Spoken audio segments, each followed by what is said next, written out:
పగడాల ప్రవీణ్ కుమార్ గారికి జరిగినటువంటి భయంకర పరిస్థితులు రేపొద్దున్న వేరు వేరు సేవకులు కూడా జరగవచ్చు. ఇలాంటి సందర్భాల మధ్యలో మరి మేము మౌనంగా ఉంటే కనుక రాష్ట్రం ఎట్టిపోతుంది, లేక క్రైస్తవం ఎట్టిపోతుంది, క్రైస్తవ సంఘాలు ఎట్టిపోతున్నాయి. ఇప్పటికే కొంతమంది సవాల్ విసురుతున్నారు.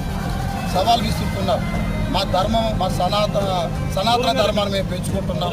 మా ధర్మాల వల్లనే దేశాలు కాపాడబడుతున్నాయి. క్రైస్తవులని సంఘాలని వాటినన్నిటి కూడా మట్టి కలుపుతాము, సేవకులను దూరం చేస్తాం, సంఘాలను పడగొట్టేస్తాం, చర్చిలను కూలగొడతామని చెప్పి చాలామంది మీడియా ముందుకు వచ్చి సవాల్ ఇచ్చే వాళ్ళు ఉన్నారు. వాళ్ళ గురించి ప్రభుత్వం ఏమాత్రం కూడా స్పందించడం కానీ, వాళ్ళ రిమాండ్లో తీసుకోవడం కానీ, వాళ్ళ గురించి చట్టరీత్యా ఏమైనా చర్యలు తీసుకోవడం కానీ ఇవేమీ జరగకపోగా వెనక నుండి భయంకర ఒక పోరాటాలు జరుపుతున్నటువంటి పరిస్థితులు వచ్చాయి. ఈ రోజున రాష్ట్ర నాయకులు నమ్మటానికి కూడా లేకుండా పోయింది. ఈ రోజున ప్రభుత్వ నాయకులు నమ్మటానికి లేకుండా పోయింది. పాలిస్తున్నటువంటి అధికారులు కూడా వారి నమ్మటానికి